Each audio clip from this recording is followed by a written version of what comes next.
Yo, what is going on, guys? Welcome back to the channel. Today we're going to be going over Star Wars Outlaws and discussing some of the pros and cons of the game. I put around 6 hours into it, maybe a little bit more, and I've been playing on PC. So I just want to go over a few things before you guys go out and purchase the game. I'm going to keep it 100% honest. There's no bias here, even though I really wish this game did a lot more than it did. I got a long list of things to go over, so stay tuned. If you guys do enjoy this video, don't forget to hit the like and subscribe button. It really helps. I've been trying to grow my channel for the last year, and yeah, basically that's it. Um, let's go over the first thing. The environments look good. I can say that much. It's a very in-tune universe, but the optimization is so terribly poor. I'm gonna throw a few clips from a few streams that I've been doing up since I've been playing it, and you guys can see what I mean. It just switches back and forth. Now, I want you to guys like pay attention to the small details on my jacket and the floor and everything like that. It's super blurry. It's insanely blurry, and I have a relatively good graphics card. I have a 4060 Ti. It's a brand new card from maybe a year ago. But you see that jump there? You can see the amount of detail change after you restart the game. Like, look at the jacket. You can see the lines on the jacket. You can see the reflections on the floor. You can actually make out certain details. And there's no excuse for these things to not be able to load in, especially on an RTX card that's damn near brand new, that supports ray tracing and everything. You shouldn't need a GTX card to be able to run games like these. That's a $2,000 to $3,000 card. You should be able to run this game on a 3090, like no problem. So it's just a poor excuse for optimization, and I don't understand why. So that's my number one problem mainly right now. The optimization is a big deal. You're back. I assume you took care of my problem? Yeah, and I got him on my ship. His name's Tislek Shar. Tislek. I should have known. It's just like him, plotting against me for something so pathetic. I'll send someone to collect him. Now, be on your way.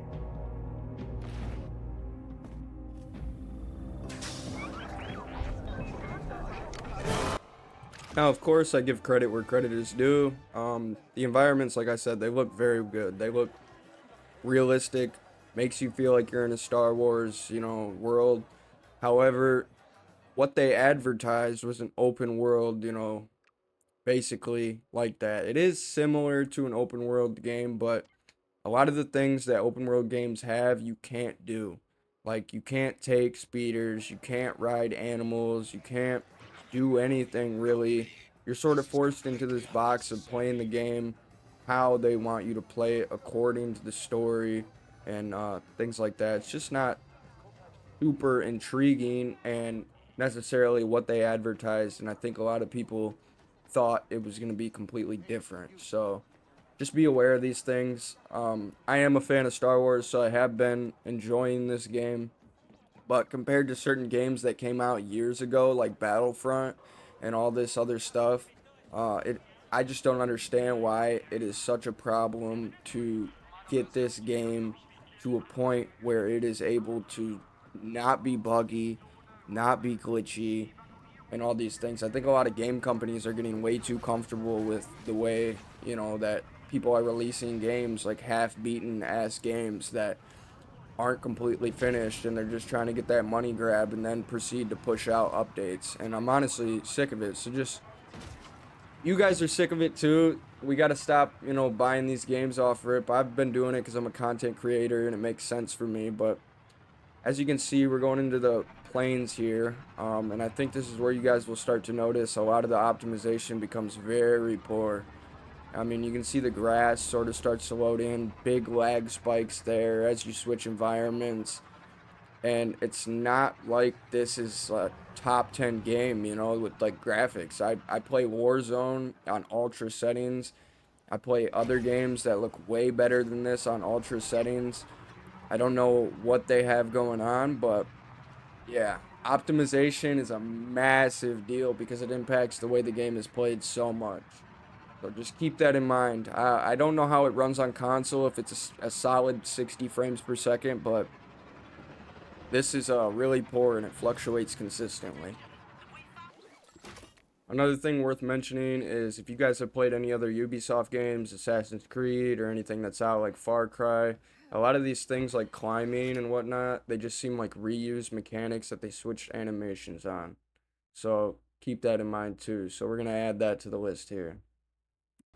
Giving credit where credit's due, there's plenty of things that you can do and unlock in this game. There are many different jobs that you can get from these people throughout different factions, and they're all different. And there's plenty of abilities and blaster modifications and ship modifications and speeder modifications. It's a relatively long list that continues to go on. So you could definitely put around like 50 to 60 hours into this game. If this is the type of game that intrigues you, you know, if you like Star Wars a lot, like how I do, you can definitely have an amazing time on this game if it runs properly. But that's what I was saying. Ubisoft is more than likely going to just continue to push out updates for this and it will get better over time. But for the people that, you know, play this game when it came out or on early access, they know exactly what I'm talking about. So we'll go ahead and update this list. It has a solid story and a good amount of abilities and things to work towards and achieve. There is plenty of things to do. We'll keep that in mind. One of the things that I really enjoy the most is the ship battles and flying around. It does seem relatively well polished out of most of the space games I've played, you know, like Starfield. But like I said, it's not open world to the point where you can land on any part of the planet, like how you can on No Man's Sky, for example. You know, you are directed into landing pads. If you're at a space station, you're directed, you know, to press a button to initiate a landing or whatever it may be. But it does feel well polished for the most part. As you guys can see, it does look really nice out in, you know, the outer rim of the planets. And there are plenty of things to do. You can loot ships, get in ship battles, then proceed to take their loot. It's not entirely hard to get credits or anything like that. But, the hyperdrive, that's one thing I want to go over. Yesterday when I was trying to activate the hyperdrive, it would not let me. Certain mechanics that you need to get to certain checkpoints too also don't work. When I was on the first mission playing the first mission, I believe 2 days ago when I was playing the game for the first time, I was standing in this elevator and it wasn't doing anything. I had to restart the game. It would not let me proceed past the checkpoint for some reason. What, I don't know why, but hello. Oh, you can fucking cool. Why is this not working? What is it doing?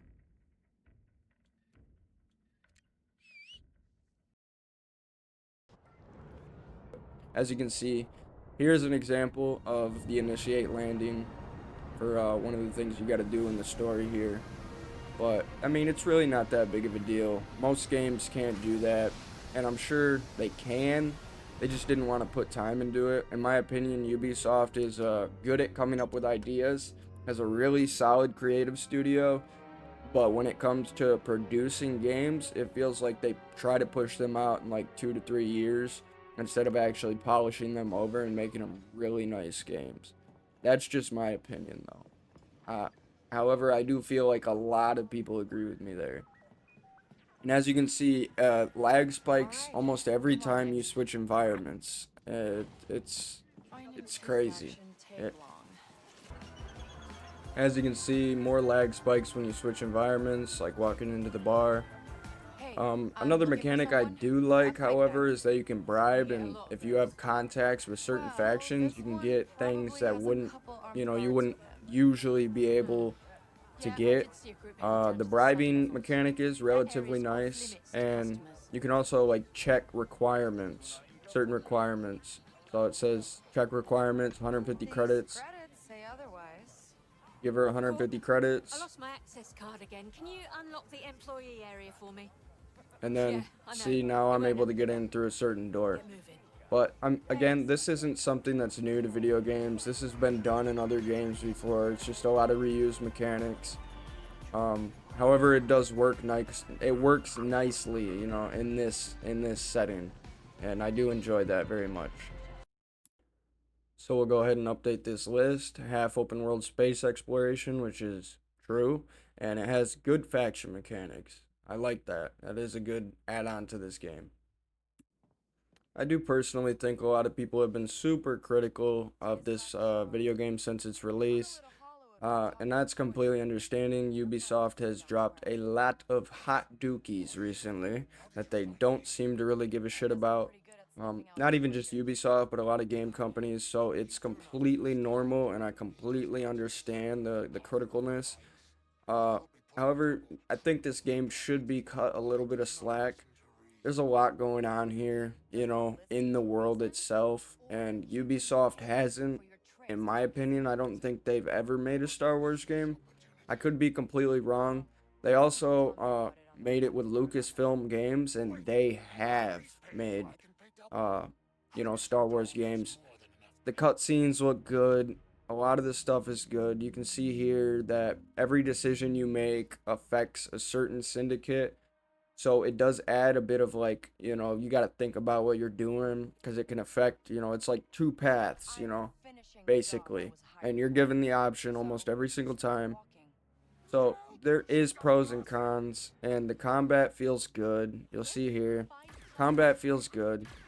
It's not a terrible game. I just think it's good to weigh out the pros and the cons before you go out and purchase a game. Um, Especially something like this with the way things have been recently. So honestly, at the end of the day, you know, it's up to you guys. Do you guys want to spend that money to play this game on its release, or wait, you know, a few fucking months or whatever and catch a deal on this thing when it's completely polished and they pushed out enough updates to where you don't have to deal with really any of these problems?